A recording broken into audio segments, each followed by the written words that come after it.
салом тамошобинони гиромӣ, хулосаи хабарҳои муҳими 13 марти тоҷикистонро аз пойгоҳи хабарии бомдод бароятон пешкаш мекунем. шурӯъ мекунем аз як нигоҳи кӯтоҳ ба сархати хабари муҳими рӯз дар ин барнома. журналист хуршед фозиловро ба даъватҳо зидди давлат айбдор мекунанд. маҳбуси тоҷики ферорӣ баъд аз 3 рӯз дар пеши хонаи модараш ба даст афтод. ба шахтаи лифт афтод. марги фоҷиавии муҳоҷири тоҷик дар як сохтмон дар Петербург. мудири боғча ва корманди бонки имон ба номи 11 кас 25 миллион сомонӣ қарз навиштанд.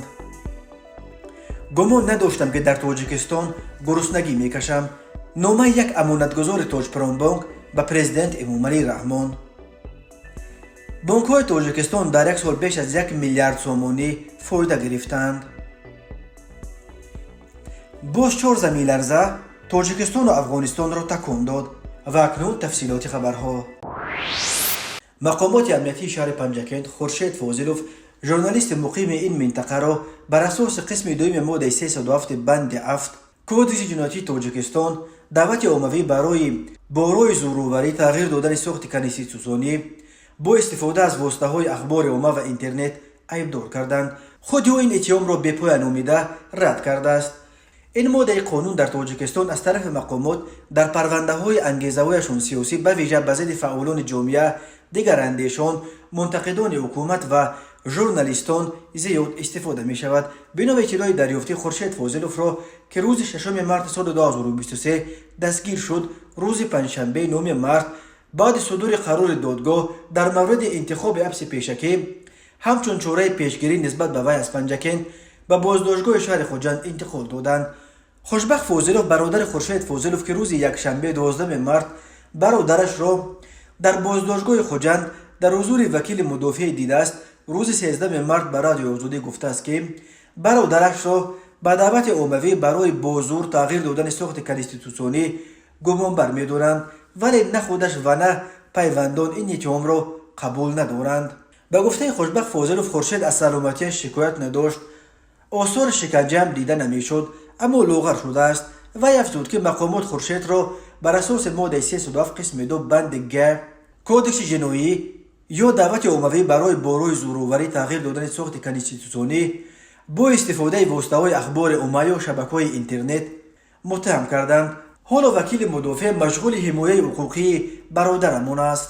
мақомоти амнияти шаҳри Панҷакент ки Хуршед Фозиловро як ҳафта қабл боздошт ва чунин айбномаеро ба зиддаш эълон карданд, то ҳол ин қазияро шарҳ надоданд.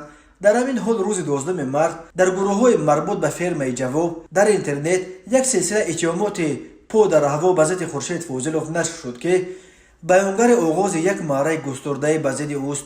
нозирони умур мегӯянд маъмулан мақомот вақте ба зидди касе далел надоранд ё далелҳояшон хеле сусту заиф аст, фермаи ҷавобро ба кӯмак металабанд то тавассути он шахсияти айбдоршавандаро бо тӯҳматҳои беасос беобрӯ кунанд. боздошти Хуршед Фозилов дар ҳолест ки соли 2022 дар Тоҷикистон беш аз 10 журналисту блогер дастгир ва ба муддати аз 7 то 19 сол маҳкум ба зиндон шуданд. созмонҳои байналмилалии ҳомии ҳуқуқ ба ин далел Тоҷикистонро ҳатто зиндони журналистон унвон карданд ва чандин бор аз мақомоти Тоҷикистон талаб карданд ки ҳамаи журналистони зиндониро озод ва таъқиби матбуоти мустақилро баҳс кунанд. душанбе то ҳол ба ин талабҳо ягон посух надодааст. даромади бонкҳои Тоҷикистон дар як соли охир 11% афзуда ба зиёда аз 1 миллиард сомонӣ расидааст. баъзеи ин бонкҳоро ба пайвандони раисҷумҳур ё шахсони наздик ба хонаводааш вобаста медонанд. бино ба омори сомонаи Бонки Миллӣ, душанбе Сити Бонк, бозигари нисбат ҷавон дар бозори молии Тоҷикистон соли гузашта ҳудуди 150 миллион сомонӣ фоида гирифтааст. 70% саҳмияи бонк ба Авесто гурӯҳ тааллуқ дорад. мудири ширкати Авесто гурӯҳ Муҳаммад Мирзоро аз шахсони наздик ба Рустами Эмомалӣ, шаҳрдори Душанбе ва писари президенти Тоҷикистон ном мебаранд. ин гурӯҳ соли 2016 таъсис ёфта то имрӯз соҳаҳои зиёдеро зери даст дорад. аз тавлиди оби сиёма гирифта то истеҳсоли мусофирбар ва пардохти ҳаққи роҳкироҳ ба воситаи кортҳои пластикӣ дар Душанбе ва Хуҷанд. Орион Бонк ки раёсаташро додаралӯси президент حسن اسدالله‌زاده به عهده دارد و معاون او دختر رئیس جمهور زرینه رحمون است. در سال گذشته بیش از 98 میلیون سومونی فایده صرف گرفته است. در مقایسه با سال 2021 30 میلیون سومونی کمتر. بانک بین المللی تاجیکستان که سهمیه‌هایشان به نام تاجیک کیترینگ سرویس و شیرالی خولوف ثبت شدند، درآمدش را در سال گذشته 92.5 میلیون سومونی حساب کرده است. بانک بین المللی تاجیکستان مالک چندین شرکت دیگر از جمله استاندارد اجاره و استاندارد بیمه است. هم‌مؤسس این دو شرکت گلوف جمشید شیرالیویچ نامبر شده است. بر اساس معلومات رسانه‌های نزدیک به مخالفان، او برادر اشور گلوف یکی از دامادهای رئیس جمهور امامعلی رحمون و سفیر تاجیکستان در ترکیه است. کامرسبانک تاجیکستان گفته است در سال گذشته بیش از 43 میلیون سومونی درآمد به دست آورده است. به معلومات فهرست یگانه دولتی شخصان حقوقی در تاجیکستان، شرکت فراز که به شمس‌الله صاحبوف یکی از دامادهای پرزیدنت پیوند می‌دهند مالک کامرسبانک تاجیکستان است. سپتامین بانک که مالک 100% سهمیه‌هایش را سپتامین سوغورتا معرفی می‌کنند به بانک ملی تاجیکستان فایده صافش را در سال گذشته زیاده از 27 میلیون سومونی گزارش داد. این بانک را در گذشته به جمال‌الدین نورعلیف داماد رئیس جمهور تاجیکستان وابسته می‌دانستند. خودش سر و صدا در این زمینه را رد کرد. بر اساس آمار بانک ملی فایده صاف اسخاد به زیاده از 317 میلیون سومونی رسیده. این نشانداد بلندترین در میان بانک‌های جمهوری است. فایده سالانه اولین بانک مولوی خود بیش از 39 میلیون سومونی را تشکیل داده است. تقریباً 84% سرمایه‌های این بانک به ساختارهای بانک آقاخان وابسته است. بانک دولتی تاجیکستان امانت بانک 101.6 میلیون سومونی و صنعت صادرات بانک 35.6 میلیون سومونی فایده گرفتند. الف بانک فایده صافش را به 42.6 میلیون سومونی رسانیده است. در بانک ملی صاحب 100% سهمیه‌های آن را یکی از مدیران هلدینگ صاحبکار حفیظ شهیدی نشان داده شده است. یگانه بانکی که سال گذشته با تقریباً 1 میلیون سومونی زیانکارش را پایان داد خلیق بانک تاجیکستان بوده است. آن را قبلا بانک بین المللی تاجیکستان از مالک قزاقستانیش خرید. امان اسرار تحلیلگر اقتصادی که در یکی از بانک‌های نظامی ساز را داشت و فعلا بیرون از کشور است میگوید طوری به نظر میرسد در بازار بانکی تاجیکستان هنوز رقابت سالم شکل نگرفته است. وی با توجه به امور اخیر گفت موفقیت بانک‌ها از مالکان آن بیشتر وابسته است که تا چه حد به شخصان تاثیرگذار در حکومت تاجیکستان رابطه دارند. در تاجیکستان 15 بانک فعال است. به اصطلاح بانک ملی 20 تشکیلات امانتی قرضه‌ای خرد، 3 تشکیلات قرضه‌ای خرد و 26 فوند قرضه‌ای خرد نیز هستند. در 7 سال اخیر در تاجیکستان کمش 4 بانک بزرگ از جمله بانک نظامی ساز تاجیک صادرات بانک و اگرا اینوست بانک مفلس اعلام شدند. تصمیمی که باوری ساکنان را به بانک‌ها کم کرد و پس‌اندازهای مردم را به داخل بالشت‌ها برگرداند.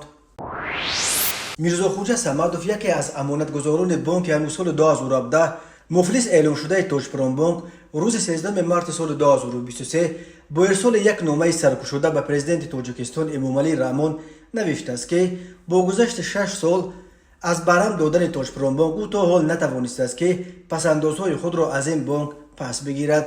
میرزا خوجه صمدوف از پرزیدنت خواسته است که یک کمیسیون مستقل تشکیل داده فعالیت نهادهای را که میبایست در این مدت از حساب فروش دارایی‌ها و مال ملک تاجپرام بانک پس‌اندازهای امانتگزاران این بانک را برگردانند تفتیش کنند. او مطمئن است که بسیاری از این دارایی‌ها که میبایست برای پرداخت امانت‌ها صرف می‌شدند از جانب برخی مسئولان بی وجدان غارت شدند و برخی نهادهای دولتی منفعت دارند که روند برهم‌دهی این بانک را طول داده از این حساب فایده بگیرند. میرزا خوجه صمدوف از جمله یادآور شده است که رئیس حبس شده تاجپرام بانک جمشید زیایف برای پرداخت پس‌اندازهای امانتگزاران این بانک مال و ملک خود به مبلغ 250 میلیون سومونی را به مقامات سپرده که برای رویاندن پس‌اندازهای مردم کافی بود، ولی مقامات جمشید زیایف را زندانی کردند و دیگر معلوم نشد که سرنوشت این مال و ملک سپرده وی چی شد. میرزا خوجه صمدوف در نامش به پرزیدنت می نویسد او مطمئن بود که هیچگاه در وطنم عذاب و گرسنگی را نمی بینم، ولی در نهایت من بدون حقوق کنستیتوسیونی ماندم در پسترین حالت حقوق شهروندی من پورا پایمال شده ایستاده است. خود را دل مانده، فریب خورده، دزدیده شده، غارت شده حس میکنم و احتیاج به یاری مادی و مولوی دارم. من معیوب با اویلم و فرزندان نوبالغم در مدت طولانی، یعنی بعد در سال 2017 مجبورا مفلس شدن تاجپوران رو افتاده شده عذاب کشیده ایستاده ایم و گرسنه و قرضدار شده زندگی را با مشقت زیاد پیش میبریم. بانک ملی تاجیکستان ماه فوریه سال 2017 ارائه کمک‌های دولتی برای نجات تاجپوران بانک و فونان بانک را بیهوده دانسته هر دو بانک بحران زده را برهم داد. در هر دو بانک از همان وقت مدیران مخصوص عمل میکنند. فونان بانک هنوز در پایان سال 2020 خبر داد که حساب و کتابش را با اکثریت میزاجان خود انجام داده است، ولی دعواتاً از آنهایی که در تاجپوران بانک پول گذاشتند شکایت دارند که با گذشت اینک 6 سال از زمان برهم دادن این بانک نتوانستند پولهای خود را پس بگیرند. در لطره نوبتی که بلوگر مشهور اوزرتبار مقیم روسیه حسین حسنوف در اینستاگرام دایر کرد جایزه اساسی ماشین گرانبهای تمغه لامبورجینی ارزشش 30 میلیون روبل نصیب یک کاربر جوان 18 ساله از تاجیکستان با نام امیدجان شد. طبق شرطهای آزمون اشتراکچیان باید در صفحه خود ویدیوهای حسین حسنوف درباره آزمون برای دریافت لامبورجینی و 10 آیفون تلویی را بازنشر کرد. از بین صدها هزار اشتراکچی این نوبت بخت برای امیدجان جوان از تاجیکستان خندید. وقتی بلوگر برای پیروزیش امیدجان را به پخش مستقیم دعوت کرد معلوم شد که او زبان روسی را تماما نمیداند و حتی به سوال عادی حسین حسنوف درباره اینکه آیا آماده است تا برای گرفتن بردش به مسکو بیاید جواب دادن نتوانست. بلوگر هم وقتی فهمید که همصحبتش روسی را نمیفهمد او را دیگر اذیت نداد و از دوستان امیدجان خواست تا به او بفهمونند که او خودش برای امیدجان چپتای پرواز تا مسکو میخرد و از این لحظه به بعد به خطری او را به عهده میگیرد. 30 میلیون روبل پول کم نیست و از این رو من به خطری تو را به گردن خود میگیرم و از دوستانی که در تاجیکستان دارم خواهش میکنم تا تو را نگاه بین کنند، گفت حسن حسینوف. او همچنین خبر داد که میخواهد درباره اینکه امیدجان این 30 میلیون روبل بردش را به چه صرف خواهد کرد یک برنامه ویدیویی علاوه تهیه میکند. درباره برنده ماشین لامبورجینی هنوز معلومات زیادی در دست نیست. از مطلب‌های نشر شده در صفحه امیدجان در اینستاگرام برمیاد که او تازه 2 هفته پیش به سن 18 رسیده است و هنوز در مکتب تحصیل میکند. بسیاری ها با اشاره به کمگپی امیدجان در پخش مستقیم هنگام اعلان پیروزیش به او و دیگر جوانان نورسان تاجیک مشورت دادند که حتما زبانهای خارجی را بیاموزند تا حداقل در چنین لحظه‌های خوشبختی خود چیزی گفته بتوانند. در این اواخر امیدجان الکی دومین جوان تاجیک است که در لطره های برگزار کرده بلوگرهای مشهور روس برنده ماشین های گرانبها می شوند. یک ماه پیش یک جوان تاجیک با نام محمد در لطره که بلوگر زاده چچنستان اصحاب تمایف برگزار کرد برنده ماشین رنگش سبز نرخش 8 میلیون روبل یا تقریبا 110,000 دلار شد و بعد چند روز همراه پدرش برای گرفتن بردش به شهر گروزنی پایتخت چچنستان مکان زیست اصحاب تمایف سفر کرد. یک جوان 28 ساله زاده تاجیکستان که شام 9 مارس سال 2023 از محبس سکونتی در شهر تالیاتی ولایت سامارا فرار کرده بود. بعد 3 روز فرارش روز یکشنبه 12 مارس در نزد خانه مادرش در شهر چلیابینسک به دست افتاد. در این باره روز 13 مارس پایگاه محلی خبری ولگا نیوز خبر داد. این زاده تاجیکستان ماه نوامبر سال 2022 با جرم دزدی به 1 سال و 8 ماه زندان محکوم شده بود و می بایست ماه ایول سال 2024 آزاد می شد، ولی به احتمال غالب به او اکنون برای فرار از محبس حکم طولانی تر تعدیل می کند. یک منبع ولگا نیوز جریان جستجوی این محبوس فراری را چنین نقل کرده است. معلوم بود که مادر محبوس فراری در چلیابینسک و پدرش در ولادیواستوک زندگی می کنند. از ثبت‌های ویدیو کامراهای نظارتی معاین کرده شد که او بعد بیرون شدن از حدود محبس با یک ماشین راهگذر سوار شده رفته است. برای معاین کردن اینکه چه ماشین او را سوار کرده است یک مدت برای تحقیق ویدیو کامراهای دیگری نظارتی لازم شد. در نهایت معاین کرده شد که او به طرف چلیابینسک رفته است. در پی این تمام معلومات درباره محبوس فراری را به پلیس و اداره زندان‌های ولایت چلیابینسک فرستادند روز 12 مارت او را زمان دستگیر کردند که میخواست به خانه مادرش بدروید. رن تیوی قبلا خبر داد که محبوس شام 9 مارت از محبس سکونتی در شهر تالیاتی فرار کرده است، ولی زندانبانها از فرار او تنها نیمه شب خبر یافتند.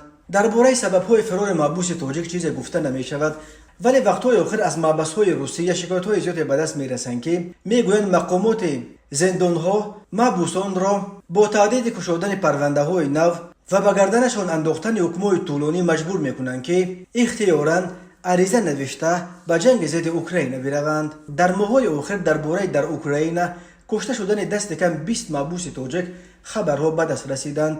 تا پایان حکم برخی آنها همگی چند ماه دیگر باقی مانده بود و با خواهش خود به جنگ رفتن آنها به نظر نزدیکانشان خیلی مشکوک می نماید. تماشابینان عزیز، یادآور می شویم خلاصه مهمترین اخبار تاجیکستان را از پایگاه خبری بامداد تماشا دارید. برنامه را ادامه می دهیم. طی کمتر از یک شبانه روز آخر شب 11 مارت تا دوام روز 12 مارت در تاجیکستان و افغانستان همسایه‌اش 4 زمین لرزه شدتشان از 4.3 تا 4.7 بال طبق جدول ریختر رخ دادند. مرکزهای بین المللی زلزله نگاری که زمین لرزه های رخ داده در سراسر سیاره را لحظه به لحظه پیگیری میکنند خبر دادند که 2 زمین لرزه اول با اقتدار 4.3 بال و 4.7 بال با مرکزهایشان در ناحیه فرخار و روستای ولایت تخار افغانستان ساعت 23 و 24 دقیقه شب 11 مارت و ساعت 04 و 41 دقیقه صبح 12 مارت ثبت شدند. 2 زمین لرزه دیگر نیمه دوم روز 12 مارت رخ دادند. ساعت 14 و 32 دقیقه زمین لرزه با اقتدار 4.3 بال با مرکزش در 90 کیلومتری غرب مرغاب در نزدیکی کول سریز رخ داد و زمین لرزه اخیر ساعت 16 و 30 دقیقه با اقتدار 4.6 بال با مرکزش در ناحیه جرم ولایت بدخشان افغانستان. درباره کدام قربانی یا خسارات بر اثر این آفت طبیعی در شمال و شمال و شرق افغانستان و جنوب و شرق تاجیکستان هنوز گزارش نشده است.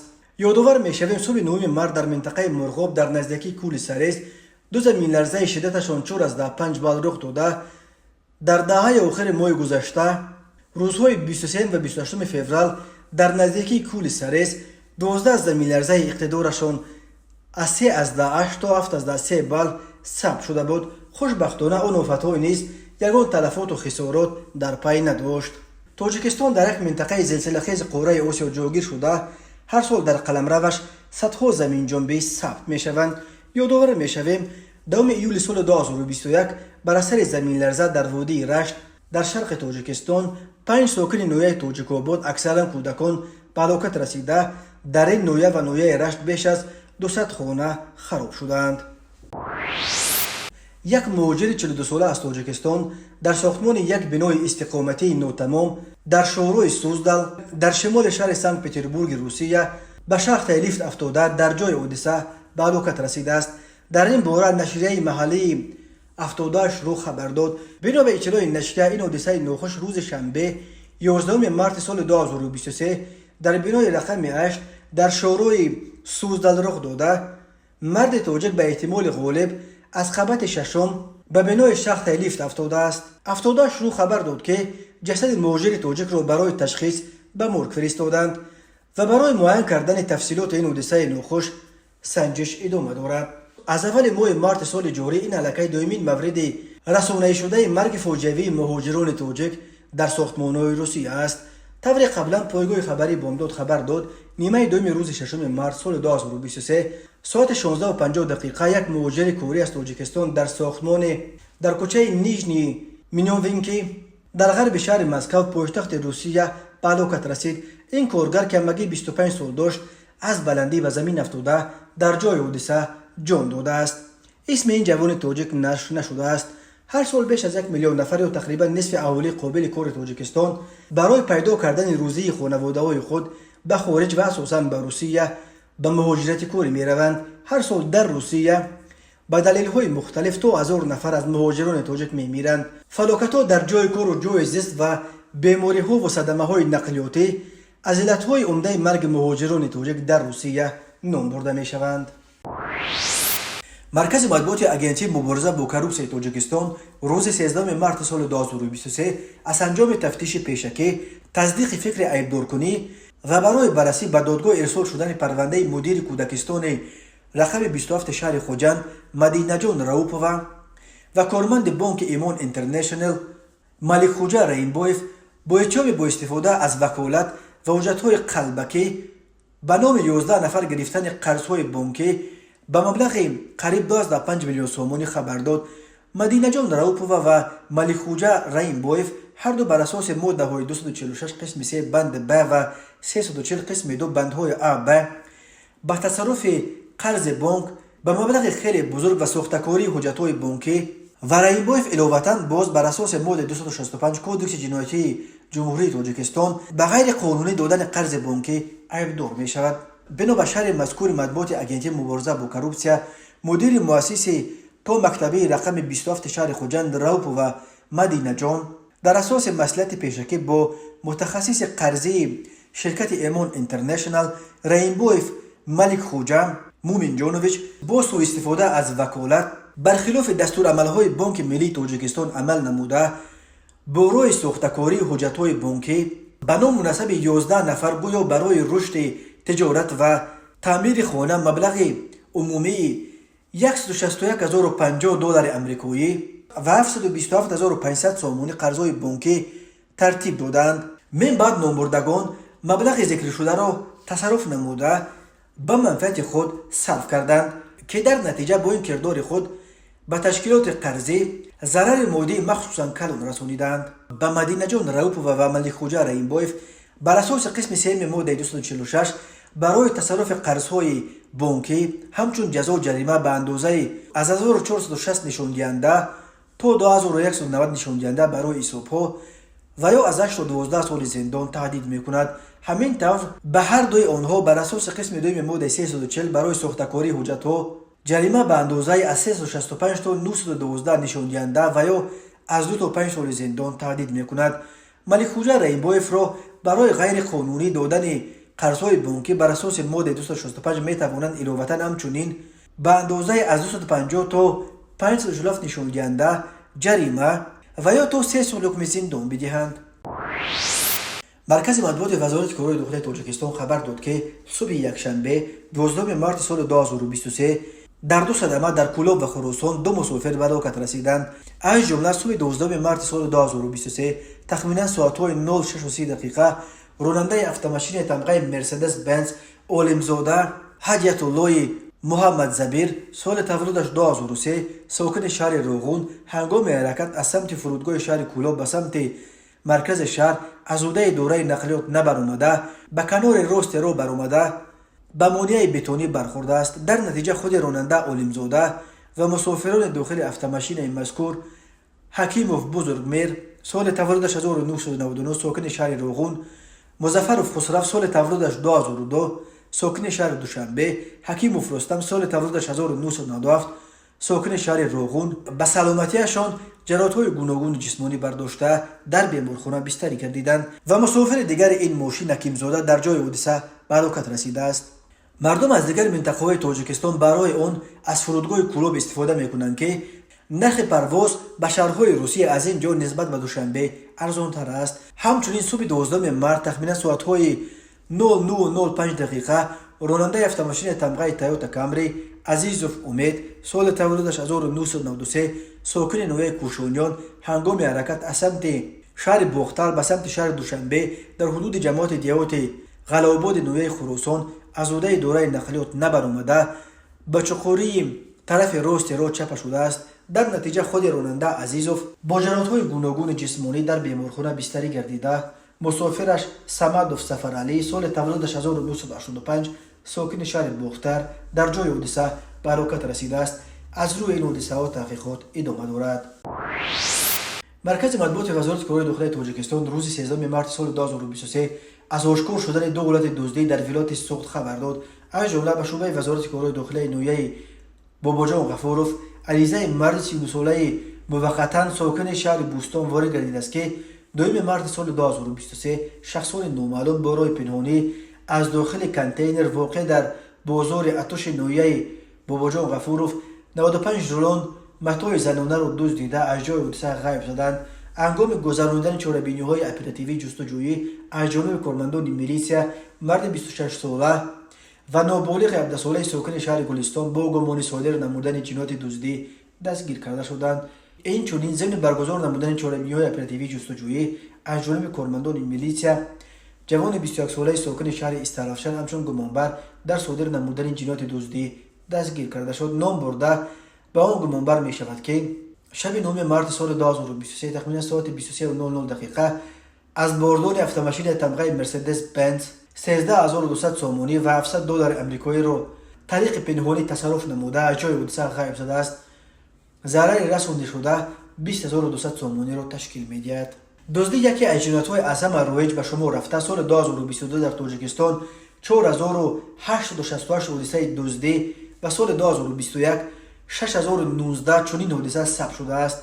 این تقریبا چورک جمع جنایت‌های صادر شده را تشکیل می‌دهد، ولی باور می‌رود که شماره واقعی دزدی‌ها در تاجیکستان خیلی بیشتر از این آمار رسمی است، چون که در بسیار موردها شهروندان مال یا پولشان دزدیده شده صرف وقت و نیرو برای جستجوی دزدان را بیهوده دانسته به مقامات مراجعت نمی‌کنند. مقامات نیز بسیاری وقت برای زیاد نشدن شماره جنایت‌های آشکار نشده از ثبت شکایت‌ها از دزدی با هر راه سرکشی می‌کنند. تماشابینان عزیز و گرامی، این بود مرور به خلاصه چند خبر مهم امروز تاجیکستان. خبر و گزارش‌های بیشتر از تاجیکستان و درباره تاجیکستان و اطراف آن را در سامانه پایگاه خبری بامداد در این نشانه پیگیری نمایید: www.bomdad.com. خوش باشید.